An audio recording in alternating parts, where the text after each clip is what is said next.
تو نے انعام کیا ہے، اور ہمیں ان لوگوں کا راستہ مت چلا جس پر تو نے اپنا غضب کیا ہوا ہے، اور گمراہ جو لوگ ہیں ہمیں ان لوگوں کے راستے پر مت چلا، بھٹکے ہوئوں کے راستے پر، غضب کیے ہوئے لوگوں کے راستے پر تو ہمیں مت چلا، ہمیں ایسے لوگوں پر چلنے کی توفیق عطا فرما جن پر تو نے اپنا انعام و کرام سے ان کو نوازا۔ بات آپ کے کچھ آئی سمجھ میں؟ بھیجے میں ہم پیر ہیں، ہمارے حضور سرکار سید معصوم علی بابا صاحب تاجدار ملنگا مدد اللہ العالی و نورانی نے ارشاد فرمایا کہ بیٹے جب تک تم سچے ملنگ نہیں ہو سکتے جب تک تم شریعت کی پیروی نہیں کر لو گے۔ بہت اچھی بات ہے، بہت اچھی بات ہے۔ تمہیں شریعت کے قانون کے دائرے میں آنا ہی پڑے گا، مانا کہ ان الحق کی صدا دینے والے کا سر دھڑ سے الگ کیا گیا، وہ بھی حق پر تھے، اور جس نے سر الگ کیا وہ بھی حق پر تھا، کیونکہ یہاں پر شریعت اور حقیقت دونوں ظاہر ہو رہی ہیں، دونوں ہی حق پر تھے۔ آپ یہ نہیں کہہ سکتے کہ صاحب انہوں نے جو ہے غلط کیا، کیونکہ میں نے اس سے پہلے کہا تھا کہ شریعت ظاہر پر لاگو ہے، باطن پر لاگو نہیں ہے۔ حضرت منصور حلاج بھی حق پر تھے، کیونکہ وہ فنا فی اللہ ہو چکے تھے، اللہ کے عشق میں وہ خود فنا ہو گئے تھے۔ مٹا دے اپنی ہستی کو اگر کچھ مرتبہ چاہے کہ دانا خاک میں مل کر گلے گلزار ہوتا ہے۔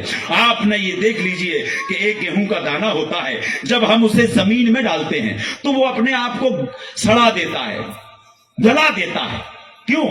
کہ تاکہ میں باقی ہو جاؤں۔ وہ دانا اپنے آپ کو زمین میں سڑا دیتا ہے، جلا دیتا ہے تاکہ میں باقی ہو جاؤں۔ آپ دانے کو ایسے ہی آپ نے ہاتھ پر رکھے رہو یا کسی تھیلے میں رکھ دو تو وہ دانا نہ تو سڑے گا، گھن جائے گا، مگر سڑ نہیں سکتا۔ دوسرے چرندے پرندے چیٹی ویٹی یہ کھا جائیں گے اسے، مگر سڑے گا نہیں۔ سڑے گا جب وہ مٹی میں پہنچے گا۔ اسی کو فنا ہونا کہتے ہیں، فنا ہونا اس کو نہیں کہتے، اسی کو فنا۔ تو اپنی ہستی کو تو اس میں آ کر کے بٹا دے۔ اسی طرح سے جو سچا فقیر ہوتا ہے وہ شریعت طریقت دونوں میں اپنی ہستی کو اللہ کے عشق میں بٹا دیتا ہے، تب اللہ تعالیٰ اس کو فنا فی اللہ میں لا کر کے اس کو بقا باللہ بناتا ہے۔ تب کہتا ہے وہ اللہ میں خدا ہوں، تب وہ انسان عشق میں ڈوب جاتا ہے، ہوش میں ہوتا نہیں ہے۔ حضرت بایزید بوستامی عرف تیمور شامی رضی اللہ تعالیٰ عنہ نے ارشاد فرمایا کہ سبحانی معاذم و شانی، میں پاک ہوں، میری شان اعلیٰ ہے۔ علماء اعظام، محقق، محدثین سب آپ کی محفل میں بیٹھے ہوئے تھے۔ جب آپ ہوش میں آئے، حالت استغراق سے، حالت وجد سے جب آپ ہوش میں آئے تو لوگوں نے کہا، علماء نے کہا کہ حضور آپ کے منہ سے ایسے ایسے شرکیہ الفاظ نکلے۔ تو آپ نے کہا کہ تم لوگوں نے شریعت کی پیروی کیوں نہیں کی، میرے سر کو دھڑ سے الگ کیوں نہیں کیا؟ بولے کہ حضور اگر اب آپ کی اجازت ہم کو مرحمت ہو چکی ہے، اب آپ نے ہم کو اجازت دے دی ہے۔ علماء اکرام وہ ان کو تو اپنا ظاہری جو قانون ہے اس کو فالو تو کرنا ہی ہے۔ تلوار لے کے بیٹھ گئے، دھار لگا کر کے کہ اب جب کہیں تب ہم ان کا دھڑ سر سے، وہ ہم ان کے سر کو ان کے دھڑ سے الگ کر دیں۔ اتفاق سے کچھ روز کے بعد آپ کے اوپر وہی حالت پھر طاری ہو گئی۔ حالت وجد میں حضرت سرکار بایزید بوستامی عرف تیمور شامی سلطان الاولیاء رضی اللہ تعالیٰ عنہ کے منہ سے نکلا سبحانی ما اعظم و شانی۔ کیا بات ہے، واہ واہ۔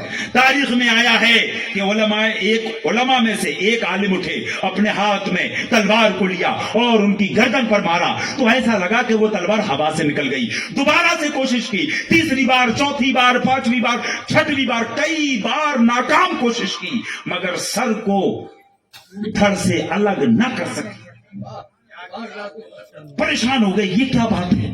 گردن کی آر سے پار ہماری تلوار جا تو رہی ہے مگر خون نہیں نکل رہا، یہ سر دھڑ سے الگ نہیں ہو رہا۔ تھک ہار کر کے بیٹھ گئے۔ جب حضور سرکار مدار العالمین رضی اللہ تعالیٰ عنہ کے پیر و مرشد حضور بایزید بوستامی رضی اللہ تعالیٰ عنہ ہوش میں آئے، کہا کہ حضور ہم نے تمام بہت کوشش کی، ہم نے پوری کوشش کی کہ آپ کا سر دھڑ سے الگ ہو جائے، آپ کی یہ گردن آپ کے دھڑ سے دور جا کے گرے، مگر حضور ہم ناکام رہے۔